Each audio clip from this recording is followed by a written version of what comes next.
Nosso capítulo se inicia. Temos um homem bastante furioso que pergunta: Que merda que você falou? Como assim eu não vou pagar pelos empréstimos ilegais? Você tá de sacanagem comigo? Ao fundo vemos Kanji bastante assustado, que pensava que não era pra situação acabar assim. No passado, vemos ele conversando com o Sugi, ao qual responde: Então você pretende terminar de pagar os empréstimos amanhã? Ele respondeu que sim, e com parte do dinheiro que ganhou na roleta ele pode terminar de pagar tudo. Apesar de eu não ter feito muita coisa, eu devo tudo a você, Baku. Eu estou realmente agradecido. O Sugi respondeu que Kanji não entendeu nada do que havia falado, e que não fazia a mínima ideia da situação. Você não precisa pagar nem mesmo um centavo. Uma zebra que não sabe o quão amedrontadores são os carnívoros pode acabar virando uma presa. Da mesma forma, aqueles que não sabem nada sobre o mundo são apenas presa, e o destino delas é ser devorado. Mas já que você insiste em pagar, eu acho que você deveria dar uma pesquisada. Já atrasou tantos empréstimos, um dia a mais não faz diferença. Assim que a gente fez, seguiu o conselho de Usogi e consultou alguns livros e até um advogado que explicou que era possível renegociar a dívida. Take, Baron e Promise, certo? Todas essas são grandes empresas, então deve estar tudo bem. Além disso, parece que você já planejava pagar pelos empréstimos. Os débitos serão limpos assim que você assinar pela renegociação da dívida. Apenas deixe tudo comigo. O advogado seguiu explicando que, devido às altas taxas dos empréstimos, nesses 5 anos, Kenji já havia pagado grande parte da dívida. Daqui em diante, a taxa de juros será zero. Em outras palavras, o valor extra que ele pagou nesses 5 anos seria agregado ao valor principal. Isso basicamente se chama redesenhar débitos, baseando-se na lei de restrição de juros. No seu caso, como você já está pagando esses débitos há quase 5 anos, o valor principal de 1 milhão de ienes já deve estar em torno de 700 e 800 mil. Kenji levantou, perguntando se ele estava brincando e que seria tão fácil assim, ao qual o advogado se virou para ele afirmando que sim. Você já se esqueceu? Eu sou um advogado. Isso vai ser mamão com açúcar para mim. E então, como foi? Perguntou o Sogi que o aguardava do lado de fora. Tremendo e apertando sua mão, Kanji respondeu que vinha vivendo sua vida toda de uma forma medíocre, sem se questionar nada sobre o mundo, apenas aceitando a situação. Mas agora, eu sei que o que eu tenho feito até agora não foi viver. Com um sorriso no rosto, o Sogi respondeu que sim. É mesmo? Parece que foi tudo bem então. A última coisa que falta são pagar aqueles empréstimos ilegais, certo? Ao qual Kanji respondeu que sim. Do lado de fora, o Sugi pesquisava mais sobre a agência ao qual Kanji havia pegado o dinheiro emprestado. Empréstimos nitros, é isso? Parecia um tipo de toichi, o que significa taxa de 10% ao dia. Ao qual Kanji respondeu que ele estava entendendo errado. A taxa de juros não era 10% ao dia. O Sugi respondeu que não era desse tipo de toichi que ele estava falando, e sim o que estava debaixo do nome da empresa. Algo para chamar a atenção, mas que tinha um significado duplo, pois toichi debaixo do nome da empresa significava que era o primeiro registro da empresa, ou seja, ela tinha menos de um ano. Quando uma empresa é registrada, é adicionado um número na sua frente. A cada 3 anos, esse número é elevado, até chegar a um 3. O que significava que a empresa Nitro, ao qual Kanji pegou o dinheiro emprestado, foi registrada há menos de 3 anos. O Sugi explicava que empresas como essa nunca duravam muito. Uma vez que eles coletavam todo o dinheiro que eles emprestavam com juros abusivos, a empresa sumia. Então eles reapareciam como uma nova empresa, com outro nome, e um novo ciclo se iniciava. Pessoas assim são mesmo as piores de todas. Afirmava o Sugi, enquanto Kanji pensava: impressionante. Essa pessoa não sabe só sobre apostas. Ainda olhando para o Sugi, Kanji pensava: eu quero ser assim, eu quero ser igual a ele. Enquanto o Sugi terminava de pesquisar, ele afirmava: bom, até agora foi a parte fácil. A parte difícil vai ser lidar com os empréstimos ilegais. Existe a chance de eles terem suporte de... Quando menos esperava, o Sugi percebeu que Kanji não estava mais ali. Aquele idiota. Acho que eu não tenho outra escolha. E agora, em outro lugar, nos era mostrado um homem atendendo o telefone. Ei, Mura, é você? Você não vai acreditar no que acabou de acontecer. Meu bilhete da corrida de cavalo foi o vencedor. O meu pódio saiu, o 234. A taxa era de 1000%. Eu ganhei mais de 10 milhões, caralho, só apostando 10 mil. Irritado, o homem respondia: você acabou de ligar de novo, caramba. Eu já avisei. Quantas vezes você vai ficar errando? Eu não sou esse tal de Miura. Ao fundo, vemos o homem e Kanji conversando. Bem, como eu disse antes, a sua taxa de juros é alta demais. Ao qual o homem respondeu que esperava que ele não estivesse pensando que ia se livrar com algo tão simples assim. Ao olhar em volta, Kanji percebeu a alta burrice que havia feito, já que a sala estava toda isolada por dentro. As pessoas que estavam lá dentro estavam completamente isoladas do mundo externo, separadas da lei, da democracia e dos direitos humanos. Um dos idiotas pediu ao compassa que tirasse as roupas de Kanji, para que ele não tivesse chance de fugir para o lado de fora. O compassa respondeu que era uma boa ideia, e começou a tentar tirar as roupas de Kanji, ao qual na hora ele impediu, afirmando: eu não sou uma presa. Eu não serei devorado por uns merda como vocês. Um dos agiotas, sem entender, coçou a cabeça e respondeu com um forte cascudo na cabeça de Kanji. Ei, eu não escutei a merda que você falou. Você poderia repetir? Só que só agindo do nada, o Sugi apareceu atrás de ambos, afirmando: ele disse que você é um merda. Sem entender nada, o agiota perguntou quem caralhos era ele e como ele tinha entrado ali. Ao qual o Sugi respondeu que havia achado o plan feito. Eu vim aqui pegar um empréstimo. O Sogi se sentou ao lado de Kanji, que estava com o nariz sangrando. E aí, vocês vão me emprestar um pouco? Enquanto Kanji murmurava preocupado. Isso não é nada bom. Se continuar assim, você continuar falando com eles, o agiota com um olhar ameaçador perguntou: quem diabos é você? Eu? Quem sou eu? Essa fala é minha. Afinal de contas, eu não lembro de ter autorizado nenhum empréstimo ilegal na minha área. Não pense que nós vamos simplesmente ficar quietos diante dessa situação. Os agiotas começaram a entender o que estava acontecendo. Aquele homem possivelmente era algum tipo de yakuza. Um dos agiotas preocupado argumentou: você deve estar cometendo algum erro. Tem gente que nós conhecemos que... Só que antes que o agiota pudesse terminar, o Sogi o interrompeu. Então chame eles. Você tem alguma gangue atrás por vocês, não é? Pode chamar eles. Particularmente, eu não estava planejando fazer nada maluco hoje, mas se vão chamar alguém, a hora é agora. Especialmente porque eu vim aqui fazer um empréstimo também. Um dos agiotas perguntou quanto que ele queria e avisou sobre a taxa de em 30%. O Sugi perguntou rindo se isso é alguma espécie de piada. 30% ao dia? Você é um cara bastante engraçado.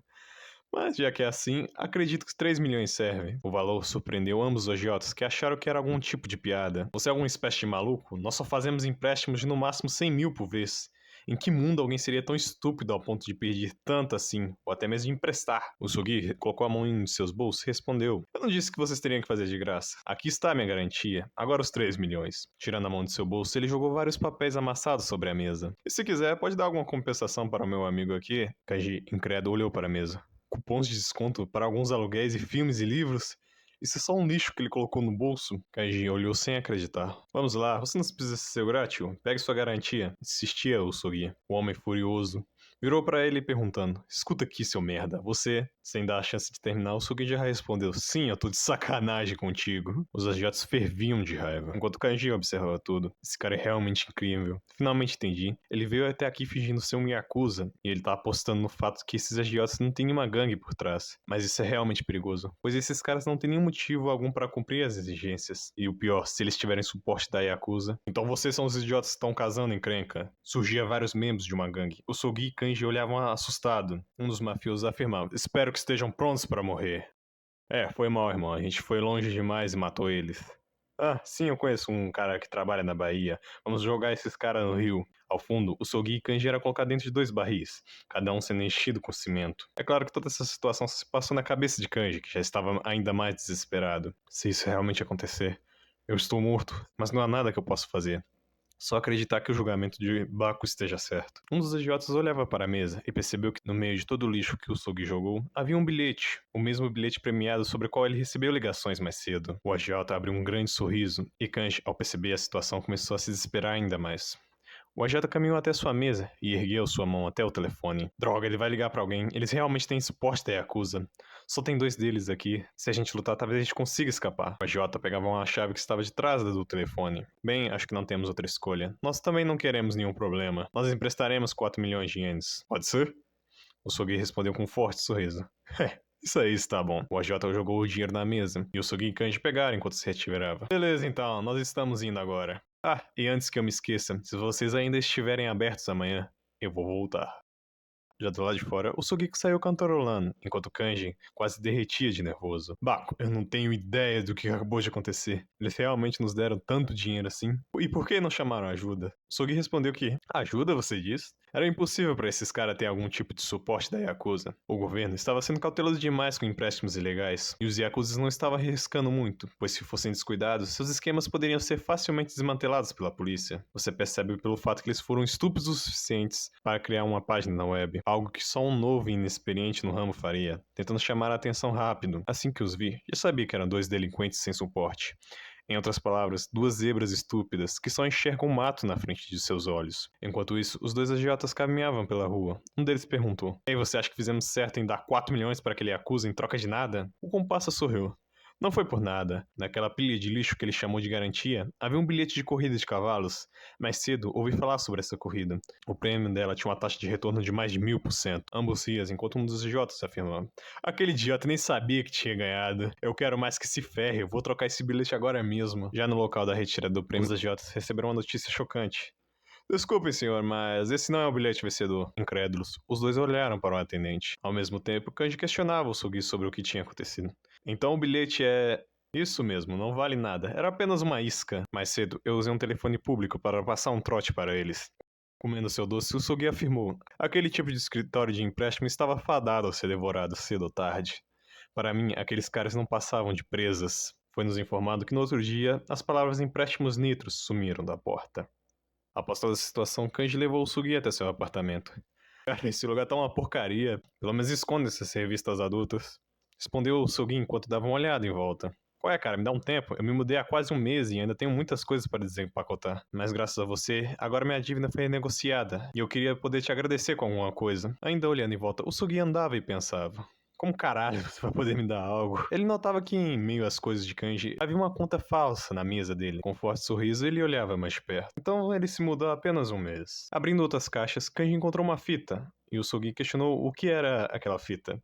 Ao qual Kanji respondeu que era uma fita alugada no mesmo dia que ele havia se mudado. E após alguns terremotos no início do mês, ele havia perdido a fita. E estava bastante preocupado com a taxa de atraso. O Sugi tentou acalmar Kanji, dizendo que a multa seria só de 10.000 ienes, enquanto ele analisava o cartão da locadora. Certo, então, já que você está recomeçando com o pé direito, por que não devolvemos isso? Vamos devolver agora a grande missão dos peitos, episódio 1. Já na locadora, a atendente recebia ambos, e alertava sobre o atraso e a taxa de vencimento, que ficaria em torno de 12.000. Kanji, totalmente envergonhado com a situação, se arrependia de ter ido ali, enquanto o Sugi pedia um favor à atendente. Um tempo depois, eles estavam ao fundo da loja conversando com um homem que se apresentava. Olá, eu sou o gerente Muraima. A atendente se retirava, deixando os três em uma sala separada. O gerente perguntava. Então, eu fiquei sabendo que houve uma certa inconveniência. Enquanto Kaiji queria sair daquela situação o mais rápido possível, o Sugi respondia que não. Oh, não. Não houve nenhuma inconveniência. Está mais para um crime que esta loja cometeu. O gerente olhava assustado, enquanto o Sugi afirmava. Esta loja está vazando. Não. Melhor, está vendendo as informações privadas de seus clientes. Com um olhar assustado e bastante suado, o gerente argumentou. Eu não faço ideia de que você esteja falando. Porém, uma figura surgiu quase que do nada. Você tem alguma prova disso? Estamos vazando informações de nossos clientes, você diz? Algo nesse nível seria prejudicial à nossa reputação, mas somente se provado. Para algo tão grave assim, nossa empresa seria seriamente punida e indenizaria todos os nossos clientes. A figura se virou alegando. No entanto, como nosso gerente falou, isso só aconteceria se você estivesse falando a verdade. Você alega que fizemos tal ato. Devo perguntar, o senhor tem alguma prova? O Sugi, com uma cara de deboche, logo respondeu. Claro que eu tenho. Afinal, não teria vindo aqui por nada. Há mais ou menos um mês atrás, o meu amigo aqui virou cliente da sua loja, no mesmo dia em que se mudou. E de repente, ele começou a receber várias contas falsas e panfletos esquisitos. É uma situação estranha, não acha? E pelo que meu amigo me contou, depois que ele se mudou, o único lugar que deixou seu nome e endereço foi neste formulário de afiliados. Tudo leva a crer que esta loja vazou as informações dele. Porém, não é como se nós quiséssemos tornar um incidente ou um incômodo. Que tal vocês esquecerem a dívida do meu amigo? Se fizerem isso, deixaremos esse assunto de lado. O gerente se virou para a figura misteriosa. Bom, chefe, eu acho que se for assim, o qual riu histericamente. Vocês vêm aqui com essa história meia boca que ele acabou de se mudar e que aqui foi o único lugar que ele deixou as informações. Realmente estou perdendo meu tempo com você. Eu volto a repetir. Vocês realmente têm alguma prova dessas acusações? Porque tudo que vocês mostraram e falaram até agora não serve como evidência. E se vocês continuarem insistindo nessa história, eu serei obrigado a chamar a polícia. Com um olhar firme, o chefe da locadora pensava. Eles só querem fazer uma cena para que eu pague uma indenização para não tornar isso público. O chefe da locadora seguiu completando. Bom, caso vocês não tenham mais nada, vou pedir educadamente que se retirem. Kanji olhou para o Sugi enquanto pensava. Eu acho que está na hora de desistirmos. Não temos nenhuma prova de qualquer forma. Porém, indo contra todos, o Sugi pegou um bolo de dinheiro do seu bolso. Certo, então, já te mostrei todas as evidências, mas se você tem tanta certeza que essa loja não vazou as informações, então eu vou apostar. Aposto 1 milhão de ienes que sim, as informações foram vendidas. Caso eu esteja errado, você pode pegar este 1 milhão como compensação. O chefe não entendia de onde vinha tanta confiança de Usugi. Ele olhou para seu gerente, que rapidamente desviou o olhar. Incrédulo, o chefe pensou. Não me diga que foi este idiota. Essa expressão, se ele realmente fez isso, pode dar muito ruim para nós. Como eu estou no comando dessa gente, isso significa que eu que serei demitido como responsável. O que eu faço? Será que eu devo pagá-los para ficarem quietos? Não, de jeito nenhum. Isso só seria admitir a culpa. Se eu fizer isso, eu vou tornar o problema ainda maior. Não, espera. É isso. Eles não têm nenhuma prova. A situação é a mesma. Enquanto não provarem nada, eles não vão conseguir nada com isso. Eu só tenho que me manter firme. O chefe acenou para seu gerente. Chega! Não irei mais tolerar nada disso. Chame a polícia imediatamente. O gerente relutou, mas o chefe insistiu. Ele se virou para Usogi e Kanji. Caso vocês queiram sair, a hora é agora. Se possível, deixei 1 milhão. O chefe mais uma vez deu uma leve olhada para os recibos que o Usogi afirmou serem as provas, e com uma olhada desesperada ele pediu para que o gerente esperasse. Sorrindo, Usogi levantou os recibos. Você demorou para perceber. A evidência oculta que estava na ficha e nas contas falsas. Havia um símbolo que se repetia na conta falsa, a letra N. Quem vendeu as informações achou que o símbolo era parte do endereço, mas foi apenas um rabisco feito por acidente devido aos terremotos que aconteceram no mesmo dia que Kanji preencheu esta ficha.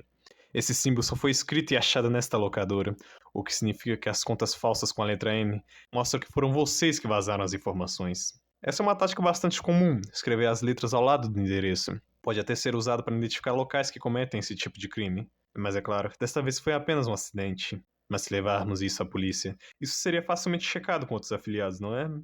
Mas eu tenho certeza que podemos esperar uma boa compensação sua, certo, chefe? Assustado, o homem respondeu.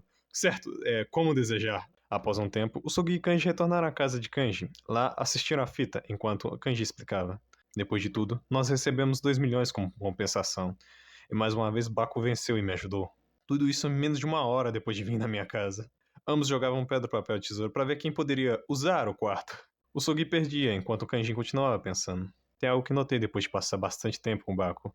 Ele não é uma pessoa ruim. Kanji comemorava, enquanto o Sugi se questionava quanto tempo ia demorar. Kanji pedia menos de 1 minuto.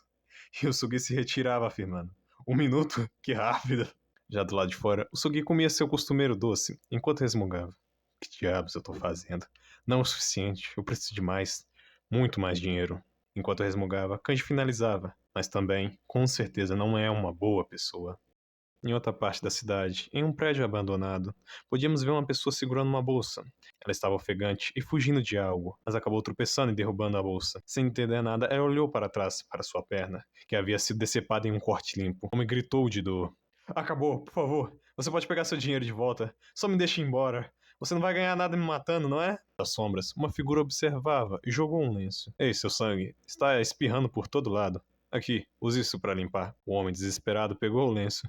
Me desculpe, eu agradeço. De verdade. Das sombras, a voz continuou. Eu disse que ia te recompensar. Em agonia, o homem percebeu. Mais e mais sangue. Não para de vazar. O que... De onde está vindo todo esse... Das sombras, a voz continua. Viu, não te falei? Em agonia, o homem percebeu. Agora eu entendi. Como eu fui idiota. Era meu sangue o tempo todo que estava escorrendo. Com a faca nas costas, o homem desabou, enquanto a figura mascarada ria. Caçar. Que divertido. Um questionamento do que é essa figura e sobre as reais intenções de Baku, eu encerro esse vídeo. Espero que você tenha gostado. Se sim, considere deixar o like e se inscrever. E já deixo avisado que daqui em diante as apostas não serão só pelo dinheiro, mas valerão também a vida de cada jogador.